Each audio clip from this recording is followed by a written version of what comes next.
그 뒤로는 이제 사람 잡기 위해서 고발시키고 고발하고 맞아요. 조작 수사하고 기소하고 됐지? 오케이. 깔끔합니다. 네. 자, 요게 이제 또 이재명 대표 아니 지금은 이제 문재인 정부 죽이기였고 이제는 또 한 축에서는 이재명 차기 대선 주자 죽이기가 또 있는 거 아니겠습니까? 그것과 관련해서 그 중에 또 한결이 조폭 연루설입니다. 네. 그것과 관련해서 봉지욱 기자님이 오늘 또 자료 한 부따리 들고 왔습니다. 이 시대의 참 기자 봉지욱 기자 박수로 모십니다. 네. 안녕하세요. 예, 어제도 어제 좋았어. 아니, 그게, 구독 어제는 많이 늘었지? 어제인데, 어젠 별로 안 늘던데. 아니요. 죄송합니다. 네. 아니 뭐 여러분께서 도와주셔서 저희 독한 기자 죄송합니다. 지속할 수 있게 됐고요. 감사드리고 어제도 이제 밤늦게 또 강민지 PD한테 매불쇼 PD. 매불쇼 PD한테 이제 한 불짜리 드렸는데 사실 이게 옛날 얘기잖아요. 예. 그리고 대다수 언론이 지금 뭐 이걸 언급하지는 않고 네. 근데 이달 말경에 거의 모든 언론이 이 사안을 조명할 수밖에 없는 이벤트가 하나 열릴 것 같더라고요. 이달 말에? 예, 이달 말에. 이제 국정조사는 일단 끝나는 것이고 다다음 주면 끝나는 것이고 그래서 요거는 사건은 진짜 더 봐야겠다는 생각이 들고 이거는 파면 팔수록 윤석열은 중앙지검장 시절부터 이재명을 죽이고 싶었구나라는 생각이 들어요. 계속. 들 수밖에 없고 김영진 씨 파타야 살인 사건이 주범. 2015년 11월에 있었고 그것이 알고 싶다가 그 파타야 사건을 2017년 7월에 1탄 방송을 하고 그리고 2018년 7월에 2탄 방송을 하잖아요. 네. 근데 1탄 방송의 마지막에 보면 클로징이 뭔가 이제 거대한 배후 세력이 이 사건의 뒤에 있다 이렇게 끝나요. 그렇게 클로징을 맺은 이유가 취재를 해보니까 보여요.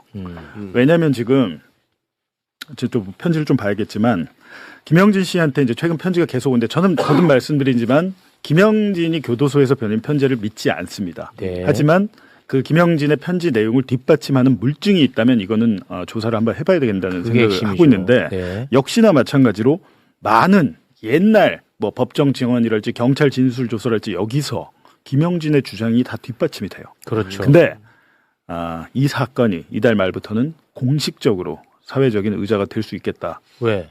그건 그때 말씀드릴게요. 지금 말을 못 합니다. 정말. 네, 여러 가지로 있는데 김영진이 누군지는 알죠. 두 분 잘 따라오고 있죠. 네. 마피아. 네. 파타야 살인 사건의 주범. 네. 지금 이제 깜빵항에 들어가 있고. 네. 일단은 안고 가야 돼 이분들. 왜냐하면 이분들이 종편 나가기 때문에 이분들이 알려야 돼. 아니면 방법이 없어. 네. 안고 가야 돼요. 맞아. 알아주세요. 아니 그냥 자료도 제가 카톡으로 보내드릴게요.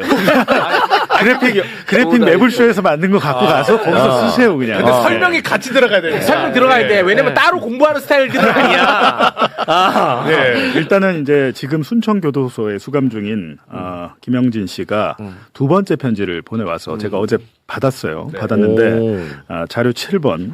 또 받았어. 네.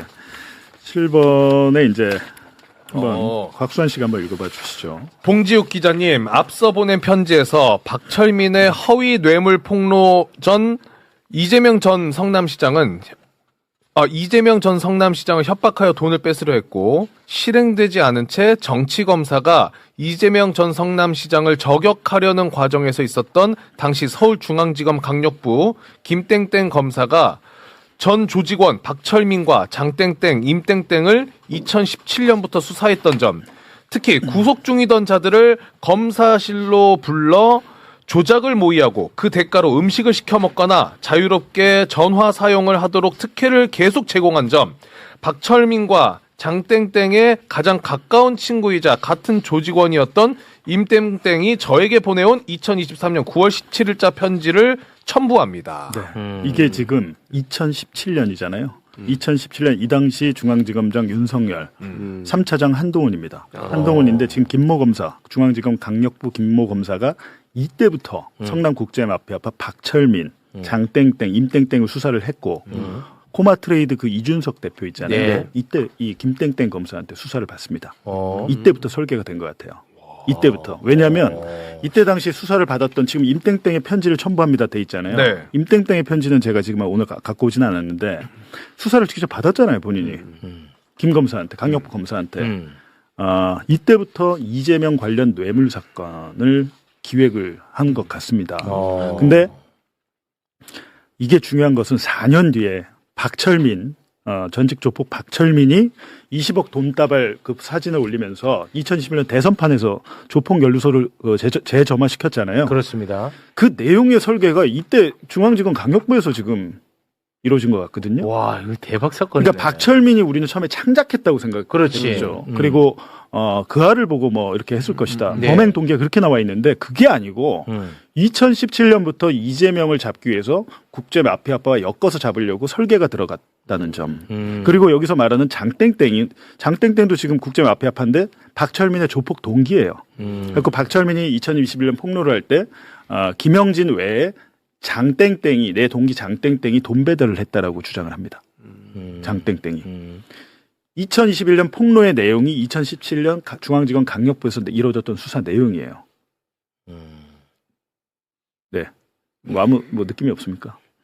나 무섭지. 네. 그러니까 근데 이게 검찰 단위에서 기획이 된 거 아니냐는 거야. 근데 문제는 아주 옛날이야. 이게 2017년부터 왜 그랬어? 그것도 희한해. 중앙지검적인데. 그 왜를 모르겠네. 그래서 근데 제가 드는 생각이 어지럽네. 이제 뭐냐면 이게 진짜 사실이라면 야 이거는 거의 게이트급인데 이제 곧 있으면 제가 이제 큰 이벤트가 벌어질 거라고 했는데 이때 그러니까 일단은 이게 지금 편지 내용이기 때문에 이게 진짜일까? 일단 임땡땡의 편지를 봤는데 이런 내용이 있어요. 본인이 조사를 받을 때 이재명 관련해서 불어라라는 것이고 이때 당시 이제 그 강력부에서 조사를 받은 조폭 관계자의 이야기에 따르면 이 김 검사가 조폭을 조사하다가 전화가 왔는데 갑자기 일어나서 허공에 대고 90도로 인사를 하면서 전화를 받더래요.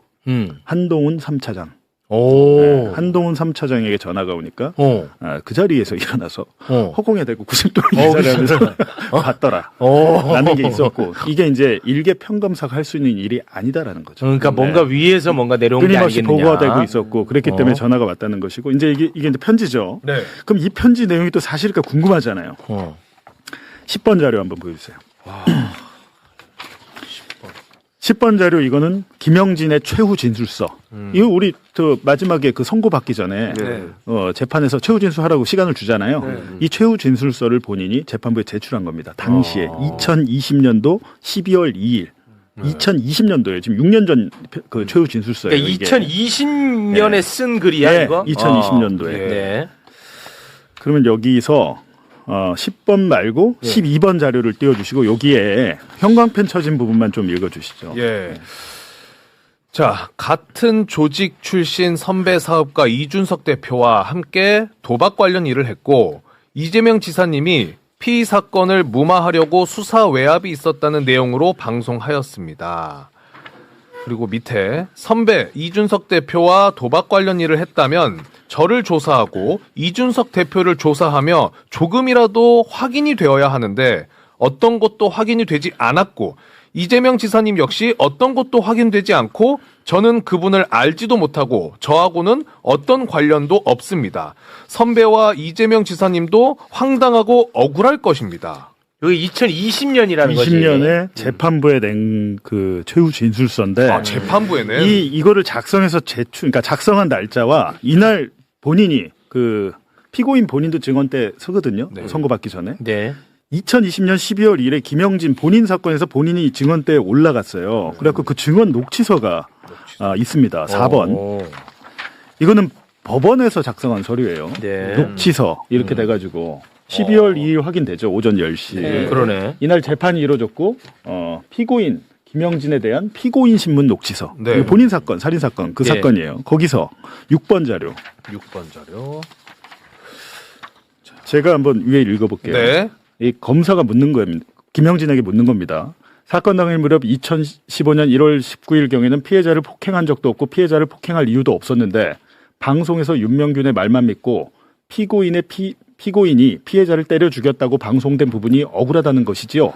저는 그날 방송에 대해서 지금 너 억울하다는 거지 그렇게 묻는 거예요. 검사가 물었죠. 네. 그러자 저는 방송 자체에 나온 것들도 다 제가 외국에서 여러 명을 죽였다고 하고 조직 선배와 일을 했다거나 정치인 이재명 경기도지사 이런 분들이 언급되는데 저는 전혀 알지도 못하고 왜 저한테 이렇게까지 하는지 모르겠고 검사님은 방송대로 하겠다는데 방송은 저와 이야기 한 번 한 적이 없습니다. 내용도 다 틀리고 사실이 아닌 것으로 왜 이렇게 이렇게 얘기를 본인의 사건 재판에서 2020년 12월에 증언한 거예요. 이때 당시에 뭐 우리가 이재명 이슈가 뭐 대통령이 됐나요? 대통령이 될 때가 아니잖아요. 네. 아닌데 지금 아까 그 중앙지검 강력부 검사가 2017년에 성남국제마피아파를 이제 쭉 조사를 하고 수사를 하는데 김영진이 2018년 4월에 태국에서 검거돼서 저기 베트남에서 검거돼서 송환되잖아요. 그리고 4월부터 10월까지 6개월간 검찰이 수사를 합니다. 그거는 서울중앙지검 형사 3부에서 하는데 형사 3부 사건이잖아요. 네. 근데 느닷없이 그 강력부 검사가 김영진을 불러다가 조사를 했다고 해요. 그게 8번 자료. 이게 김영진의 편지에서 본인이 주장하는 내용인데 여기 폭로라고 지금 본인이 적었죠. 왼쪽만 좀 읽어주세요. 지난 2018년 6월 14일 오후 2시 서울중앙지검 강력부 김땡땡 검사에게 불려가서 저와 검사가 대화했던 내용을 생각나는 대로 상세히 적겠습니다. 김땡땡 검사는 김영진 씨 지금 사건 맡고 있는 정 검사가 이재명한테 뇌물 준 걸로 조사 받자는 거 대화가 잘 안 됐다고 하던데 맞아요? 왜 그러는 건데요? 뭐 때문에 진술을 안 한다는 거예요? 김영진 씨, 내가 이준석하고 뇌물 먹은 경찰이나 잡고 끝내려고 수사 시작한 것 같나요? 아니에요. 이준석이나 이재명은 SBS 그것이 알고 싶다 해서 다음 달에 방송 나오면 김영진 씨한테 모른 척하고 도와줄 사람 하나 없을 텐데 김영진 씨도 살 길 찾아야 되는 거 아니에요? 안 그래요? 지금 이게 이제 이 사건 담당 검사도 아닌데 불러다가 이렇게 이제 조사를 했다는 게 지금 장소까지 나오죠. 별관 411호라고 하고 검사의 이름도 정확하게 알고 있고 6월 14일 오후 2시라고도 지금 특정이 되고 있고요. 네.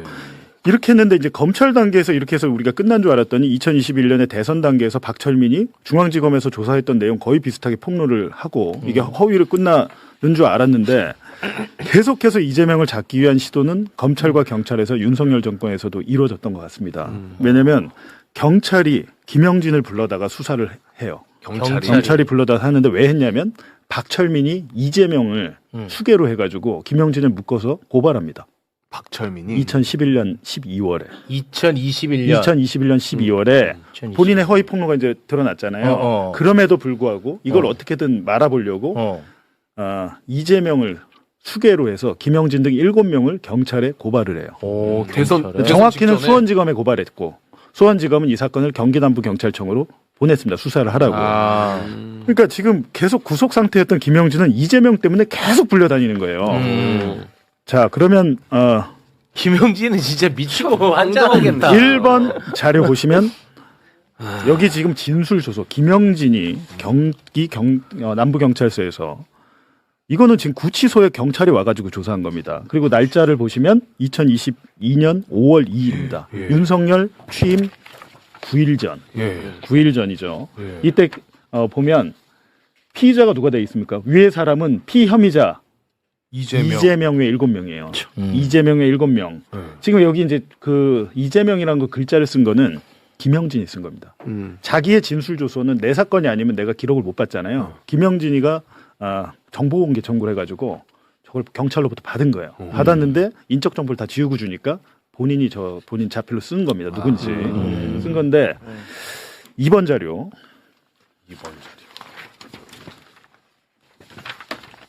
여기서 이제 구치소에 와서 이제 이게 경찰이 물을게요. 진술인의 살인사건 이후 이준석이 불법 도박 사이트를 운영한 사실이 밝혀질 것이 두려워 이재명 시장에게 도움을 요청하고 이준석과 이재명 시장의 공생관계를 잘 알고 있는 진술인이 붙잡히면 그 사실이 드러날 것이 두려워 진술인을 태국에서 베트남으로 도피하도록 도운 사실이 있나요?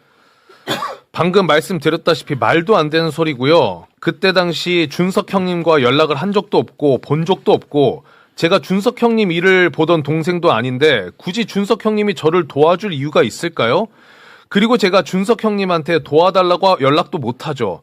자꾸 이재명 시장한테 부탁했다고 박철민이 이야기하는데 말도 안 되는 소리입니다. 이게 경찰이 물은 취지는 뭐냐면 너 도피할 때 이재명이 도와줬잖아. 이거잖아. 그리고 3번 자료 보시면 이때는 이제 아예 대놓고 물어요. 경찰이? 네, 경찰이. 진수리는 이준석과 이재명 간의 공생관계에 대해 알고 있나요? 도대체 뭐가 연관이 되어 있는지 모르겠고요. 제가 알고 있는 것은 신문에서 접한 게 다예요. 서울중앙지검에서 준석 형님이 재판 중일 때 담당 검사 김땡땡 검사인가? 아무튼 그때 불러서 이재명이 이준석 국제파랑 어떤 관계가 있냐, 커넥션이 있냐, 뭐 이런 조사를 받았어요. 저는 없으니까 없다고 조사를 받았고요. 그때 뭐 검사가 준석이 형 주변 사람들 싸그리 조사했을 겁니다. 지금 본인의 편지 내용 똑같죠. 김 검사, 강력부 김 검사가 불러다가 이재명과 성남 국제마피아파의 공생관계에 대해서 물어봤다는 거 아닙니까? 아 근데 이게 진짜 너무 소름 돋는 게 이건 또 경찰이야. 이건 또 검찰이 아니야. 근데 이 정도 내용이면 와. 사실 이거 3탄으로 해서 그것이 알고 싶다 해서 하면 좋겠어요. 아. 자기들이 이제 명예회복도 하고. 결자 해지하는 그래. 입장에서 이거는 그 아래에서 딱 맞는 소재거든요. 네. 와 이거는 또 검찰이 아니라 또 경찰이야. 경찰이 또 이럴 이유가 뭐가 있어. 그러니까 검찰도 움직여야 되고 그러니까. 경찰도 움직여야 돼. 누군가가. 와 이거 근데 이것도 물론 이제 윤석열 정부 탄생 직전이긴 하지만 이게 다 문재인 정부 때거든요.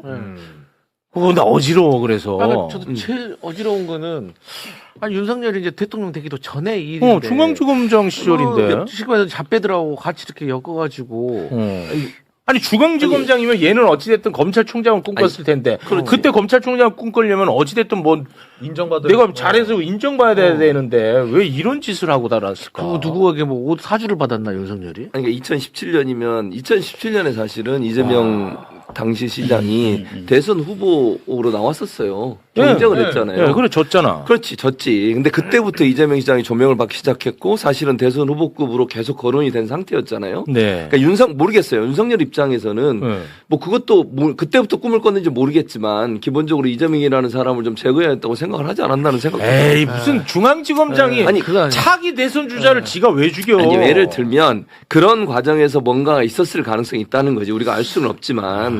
그리고 만약에 진짜 윤석열이가 누구냐 뭐 천공이나 이런 사람들하고 얘기 듣고서 김건희 해가지고 만약 그런 게 있었다고 하면 그렇게 큰 그림 그렸을 수도 있지. 아니 그거는 예를 들어 그거는- 검찰총장 되고 난 다음에나 가능하죠. 아니, 근데 뭐 알 수는 없는데 그냥 기본적으로 제가 볼 때는 이재명하고 조국은 싫었던 것 같아요. 윤석열이. 그냥 예, 그냥 싫었던 것 같고 음. 이미 이제 박근혜 정부 때 그때 성남시장 이재명을 잡으려고 국정원 김과장이 상주하고 있었어요. 성남에 그러니까. 시청에 모든 일거수일투족을 다 감시하고 무슨 무슨 뭡니까 동부 연합 예. 뭐 빨갱이 세력한테 청소 영역 줬다라고 하고 언론 기사 나오잖아요. 그 소스를 국정원이 언론에 준 겁니다. 그런 짓을 국정원도 계속했고 그럼 검찰도 이럴 수는 예. 있겠다. 그러니까 뭐 이거는 뭐 전혀 근거 없는 옛날부터 이재명이 싫었어. 예를 들어.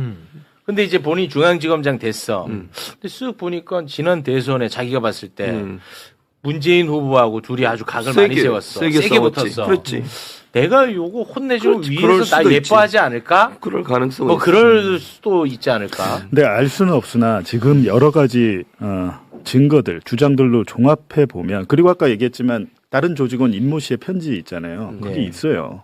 그 사람 가수 조사받은 사람 아닙니까? 그리고 당시에 조사를 받았던 측 조폭 측의 얘기를 들어봐도 이재명에 대한 걸 안 불어가지고 상당히 불이익을 받았다. 그러니까 예를 들면 나의 옛날 사건 무혐의로 끝난 사건을 그 김 검사가 뒤집어가지고 무혐의를 다시 수사해가지고 기소를 해서 징역 8년인가? 이재명 안 본다고? 네. 와. 그러니까 와, 이거 최욱이 진짜 미스터리다. 아니, 그러니까 최욱이 아까 얘기했던 그런 부분도 가능성이 전혀 없는 건 아니라고 생각해요. 그때 당시에 싸울 때 진짜 뭐 봉지욱 기자 잘 알겠지만 엄청나게 진짜 뭐 감정은 안 좋았죠. 안 좋았지, 실제로. 이제 그런 가능성도 전혀 배제할 수는 없죠. 뭐 알 수는 없지 뭐 우리가. 근데 사실 이준석 같은 경우는 성남 마피아 이 사람은 서울구치소에서 되게 유명한 사람이거든요. 되게 나이가 그렇게 많지도 않아요. 근데 되게 수완이 좋고 이 밖에서 이 돈으로 가지고 이 그 안에서도 어떤 어떤 구치소의 제왕처럼 이렇게 활동하는 사람이거든요. 네. 근데 이 사람까지 왜 그때 검찰총장 참 이해가 안 가. 근데 이제 그 코마트레이드가 샤오미를 최초의 배터리를 독점 계약을 해가지고 돈을 많이 번 거예요. 많이 벌고 그러니까 그때 당시 성남시에 기부 활동도 많이 하고 축구단에 뭐 기부도 하고 뭐 물품도 주고 이렇게 한 건 사실인데 중요한 것은 이제 그것이 알고 싶다 방송이 파타에 있는 김영진에게 코마 트레이드 이준석이 선배 조폭이잖아요. 선배 조폭이 돈을 대줘가지고 도박 사이트를 하게 했다. 이렇게 방송에서 엮었잖아요. 아무 관계가 없어요. 아무 관계 없는 수사 사건이야. 결과 아무 관계가 없고 그때도 관계가 없다는 것을 알 수 있었어요. 근데 이준석을 김영진과 못 엮으면 이재명까지 못 가서 2탄 방송은 나올 수가 없었던 거죠. 그렇습니다. 김영진하고 이준석 그 사이에 연결고리는 없습니다. 예, 사건으로서의 연결고리. 나오니까 나오고 그렇습니다. 근데 제가 하나 이제 걱정하는 거는 자, 시간이 걱정하는 거는 하여튼 뭐 국정조사가 중요하고요 지금. 네, 저도 지금. 이제 14일, 20일 나가니까요.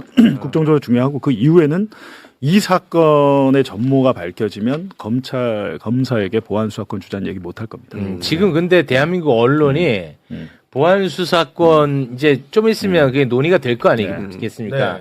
사전 포석을 엄청 시작했어.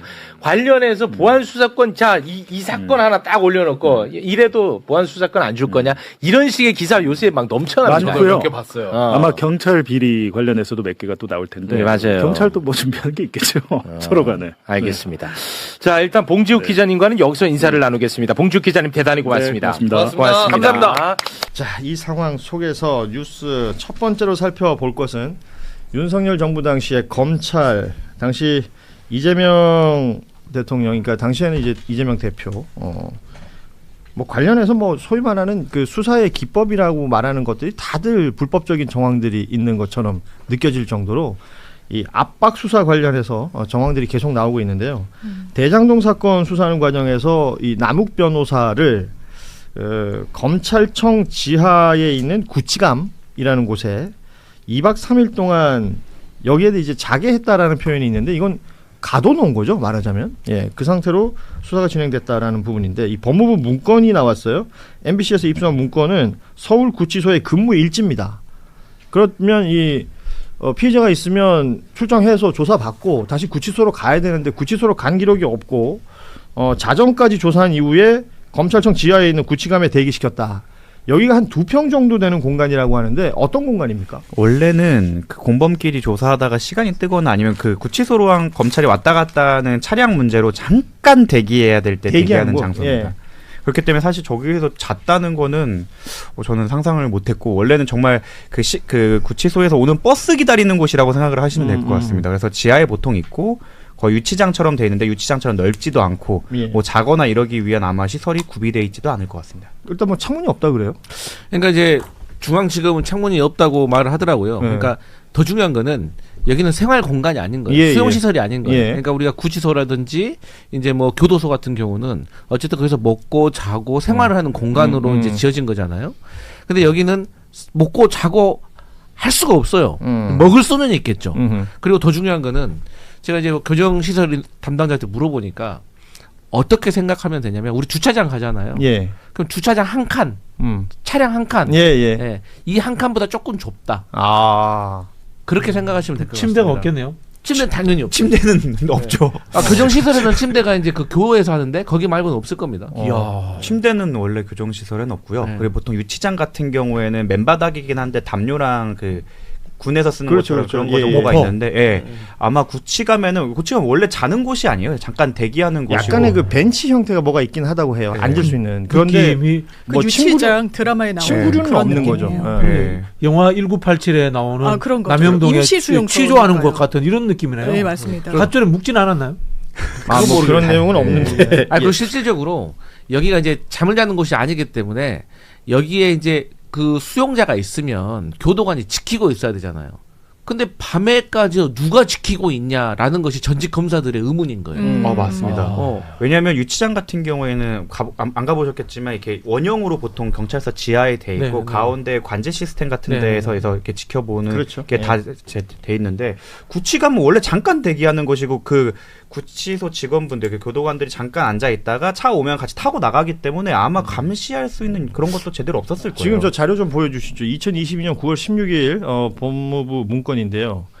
그러니까 조사가 종료된 시간은 24시 자정입니다. 네. 검찰 구치감에서 대기할 것을 검사 이주영이 요청했다라는 이제 근무일지가 적혀 있는 거예요. 그러니까 검사의 요청으로 피의자를 거기다 놔두고 2박 3일간 놔뒀다는 거 네, 아니에요? 맞습니다. 이건 정말 문제예요. 왜냐하면 그 당시에 남욱 변호사에 대해서는 구속영장이 발부된 상황이었어요. 언제든지 소환해서 이 조사가 가능한데 체포영장을 별도로 받았더라고요. 예. 강제로 끌어내서 이 정당한 근거를 마련해주려고. 이게 입을 모아서 얘기하는 건 대단히 이례적이라는 거예요. 이런 식으로. 그리고 교도관들이 항상 이제 본인들의 통제하에 두기 때문에 이런 게 아주 허용되지 않습니다. 근데 이런 예외가 왜 필요했나? 이 수사의 맥락이 있었던 거잖아요. 왜냐하면 그 뒤에 갑자기 뭐 김용, 정진상 돈 갖다 줬다 이런 하나의 빌드업으로 읽히는 거예요. 그러니까 일각에서는 고문이란 표현까지 사실 나오는 거예요. 그러게요. 지금 표현을 아니, 고문이라는 저는 표현을 이제 쓰는 이틀은 분이 있어요. 아니고 하룻밤 정도를 저런 곳에 이제 결박된 채 한번 팽개쳐져 있어 봤거든요. 내가 인간인가 이런 느낌이 그런 생각 눈 떴을 드시죠. 때. 예. 결박된 채. 네. 예. 그날의 기억이 지금도 생생하신 거죠? 그렇지는 않습니다. 그래요? 망각의 동물이기 때문에. 망각은 또 신의 선물이라 그랬습니다. 망각을 하지 않으면 괴로워서 살 수가 없어요. 아니 근데 남욱 변호사는 여러분 아시겠지만 국회 나와서 본인이 겪었던 일들을 이야기한 것들 보면 절대 잊을 수 없는 장면들이 여러 차례 있었던 것 같아요. 그렇겠네. 배를 갈라서 장기를 다 꺼낼 수도 있다. 그리고 환부를 도려낼 수도 있다. 그건 당신의 선택이다라고 하면서 그때 가족 사진을 보여줬다는 거 아닙니까? 이 일을 벌였던 정일권이라는 검사는 국회에 나와서 또 뭐라 그랬습니까? 환자를 진료하는 의사의 치료 방법에 비유를 했던 것이다 라며 오히려 뻔뻔함을 보였습니다. 이런 상황들이 피의자가 느꼈을 압박감이나 이런 것들, 그리고 검찰이 결국 본인들이 원하는 진술을 얻어내기 위해서 이런 상황들을 만든 것으로 지금 이해가 되잖아요. 구치감에 2박 3일 놔뒀던 것도 그렇고 가족 사진 보여주면서 이런 끔찍한 말을 했던 것도 그렇고, 이 모든 정황이 나왔는데도 검사들이 대응하는 방법이 정말 오만해요. 이게 이른바 80년대 있었던 시국 사건 때 있었던 이야기 같은 이야기예요. 그래서 이제 저처럼 이제 연식이 있는 사람들은 갑자기 막 대자뷰 되듯이 들어오는 느낌인데, 이런 일들을 2000년대 2020년에 겪었다면 남욱은 와 죽고 싶었겠다. 이런 느낌이 들 거예요, 진짜. 놀라운 게 부끄러워하질 않아요. 저는 그게 너무 충격적이었어요. 그러니까 중간에서 저는 합리적인 얘기를 하려고 노력을 함에도 불구하고 왜 대중들이 분노에 차서 검찰에 대해서 공격을 하고 폐지를 해야 된다, 모든 걸 해야 된다 이게 대해 감정적으로 너무 공감이 되는 게 부끄러워하질 않아요. 예. 잘못한 게 드러났고 거기에 대해서 지탄을 받는 와중에서도 떳떳하는 모습이 저는 너무너무 놀라웠어요. 그러니까 그 연장선상이 뭐냐면 민주당 전용기 의원이 물어봐요. 당신 지금도 그때 일에 대해서 후회하지 않나, 혹은 잘못했다고 생각하지 않나 라고 물어보면 자기는 그때 그런 의도가 아니었다고 끝까지 이제 부인을 하니까 전용기 의원이 뭐라고 말하냐면, 그냥 네가 잘못했으면 잘못했다고 인정을 하면 우리가 지금 이 시간에 이런 얘기를 그렇게 길게 할 건 아니지 않냐. 맞습니다. 근데 끝까지 인정을 안 하니까 이게 이제 공분사고 더 말이 길어지는 거죠. 그러니까 이거는 고문인 거예요. 저는 그렇게 생각을 해요. 예. 저도 전용기 의원이 서울말을 굉장히 잘해요. 근데 그때는 흥분해가지고 막 경상도 사투리가 나오더라고. 이게 그 얼마 전에 우리 한겨레에서 다뤘던 이근한, 고문했던 이근한 같은 그런 식의 사고예요. 나는 정당하다. 나는 국가의 공권력은 폭력적으로 행사되어도 되고, 이 범인을 만들기 위해서 그 목적을 달성하기 위해서 어떤 나쁜 수단을 써도 문제없다라는 그런 인식이 박혀 있는 것 같아요.